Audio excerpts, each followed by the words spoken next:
Hello, friends. This is Larry, and I'm at the Portland Roadster Show. My guest right now is Larry Hanson. Larry, nice to meet you.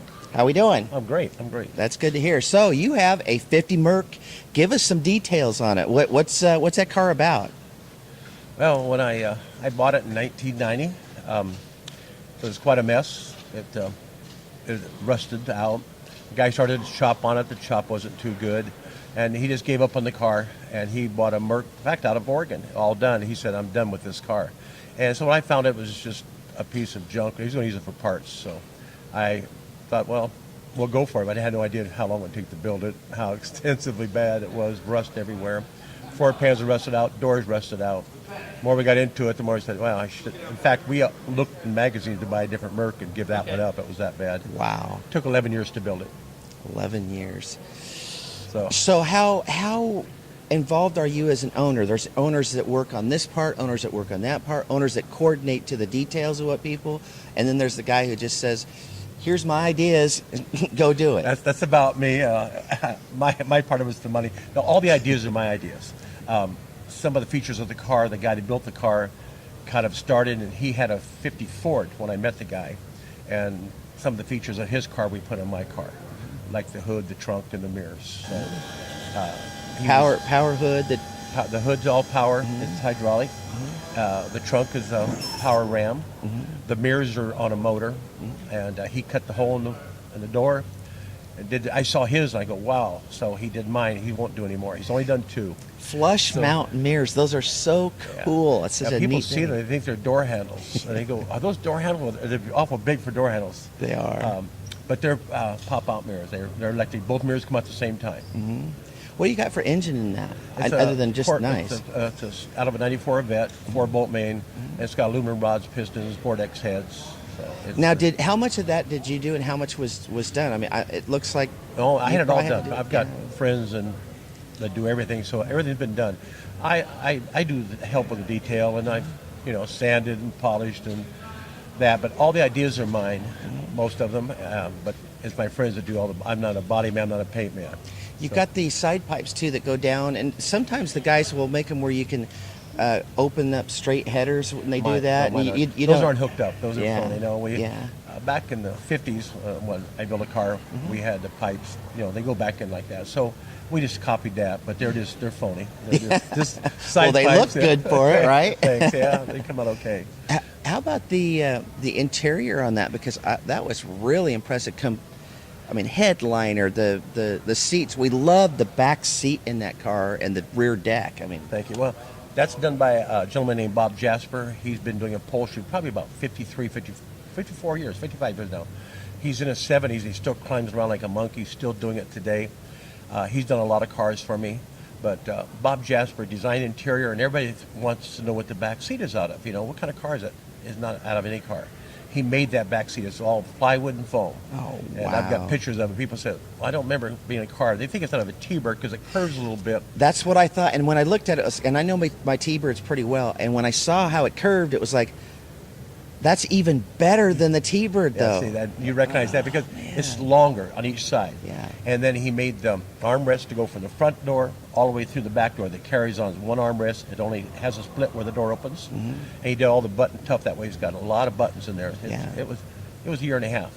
He had it about a year and a half. And I love the colors. We're always real hard on guys that they do the outside of the car. It turns out really good. And the inside, even if the quality's good, wrong colors and it just ruins the car. This interior, with the car. That's my wife's choice, dealing with him, because when we built the car, we got the car done in about 2000. I debuted it here in Portland about 2000, 2001. I guess about 2001. And everybody said, oh, I love the car, but I hate the upholstery. We went and bought a upholstery out of a Chrysler, the Baron. And the seats are very thick, very wide, and it took over the car, and we had gray leather. And the gray leather didn't go with the red. And so one day a guy came by and said, man, I love your gray interior. I'm building a Merc. I'd like to have it. I sold it real quick. I said, I told Bob Jasper, though, I said, Bob, we need to get this interior out next week. I got this sold before the guy changes his mind. So I sold the interior, and Bob built that completely. The front seats are out of a 64 T-Bird. Oh, that's great. Were you as lucky to get a swap for swap, or we had to add some skin? I'm guessing for that. Quite a bit more, yeah. Too custom. Bob is one of the best. He's very fussy. like you saw the trunk and everything, all the speakers he made, and the speakers in the front floor to match the back, and the headliner going long ways with the console he built in it. That was a lot of work. Yeah, the headliner's beautiful. So, and we've got video of it, so we'll be able to run that while we're doing it. We see flames, and what I do like that it's got the classic looking flames on the outside. I would have never known to look for those ghost flames. There's ghost flames that you look at really close and you can see. These are like, you're going to have to be on it and really know they're there, and the light's going to have to be right and everything, and then it looks, phew. That was done by Dean Arnold. He lives in, I believe it's Indiana now. He's built a Cobra from scratch. It was down at the it was up Detroit. Anyway, we put ghost flames on the car. He wanted to do that. We put ghost flames on it first, and we let them sit for about 6 months, and then he put the yellow on the top. So in the sunlight, when it's outside, you can still see the ghost flames under the flames. So it's really different. Oh yeah. Well, it's executed well. I thought the thing looks really good. Thank You you. had it down in Salem, and I was searching and just could not find it. Didn't know who the owner of that car was, and I should have. And even here, we were trying to figure it out. And then once you walked by this morning, it's like, is that yours? Got it. Well, I don't hang around it, Yeah. It's funny because I just people want to touch, and I'm always worried about the mirrors, pulling the mirrors out. Yeah. So, but our booth happens to be across from it, from the Northwest Rodarama. We're right across. They put me right there, and I didn't told Dwayne. I said, I don't care where you put the car. He put it right in front of me. So. Well, let's kind of go there, because there is a little other thing that you do with shows. You don't just like bring your car to a show. You kind of run your own little show, don't you? Yeah, it'll be a big show. I don't like to have my cars at a show that I'm at. I don't have time for it, and I put on about 12, 15 shows a year for other people. For the city of Tacoma and Kirkland, Washington, I'm doing a show, and I don't ever take my car to a show. I don't have time. I don't want it there. People say, "Where's your car?" I leave it home. But here, Dwayne asked me to bring it. It was here a long time ago. And the Northwest Rodarama, Gary and Linda Scheibel, you met them a minute ago. My wife and I, we owned the show. My first car show went to was 1956, and I've been doing it ever since. I started help putting car shows on in 59 in California, Manteca, and then I moved to Washington. I've been doing shows ever since. But the Northwest Rodarama is an indoor show. It's next weekend, March 26th and 27th, at the Puyallup Fairgrounds in Washington. And we have 200 cars that we've invited. We invite every car. We look at them, invite them. We've got cars coming from 7 states, all the way down from Arizona and Montana, some from Canada. We had a couple from Alaska that couldn't make it this year that are coming. So we work on that show very hard. This is our 4th year, and it's been successful every year. And this year now we're full early. So. Wow. I kind of hear the quality of cars is pretty good, too. Well, thanks. We try. Our whole idea is we don't want people to come to our show and say, "Oh, yeah, I saw that car in the street yesterday," or "I see that car at every car show, every rod." We don't want that. Mm-hmm. We want people to come because they're going to pay to come, the audience, and we want to make sure that they have something they haven't seen before, clean cars, nice cars, and it's a non-judge show. Mm-hmm. So everybody gets a thank you trophy for coming. Mm-hmm. Everybody gets a dash plaque, and we do awards. We do 2 awards, but people that bring cars pick out their favorite 2 cars.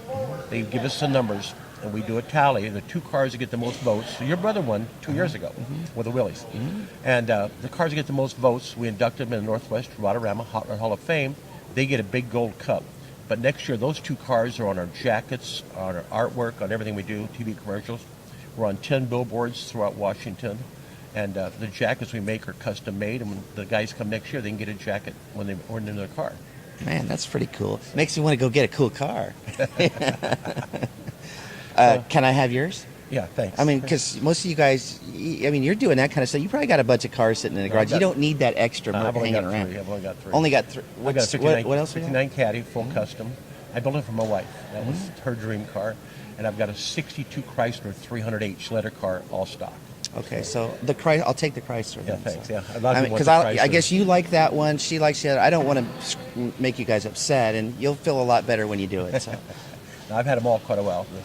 The Cadillac's the least amount. I've had them 17 years, but the Merc, and I've had 27, and the Chrysler I've had was just 23 years. Wow, that's great.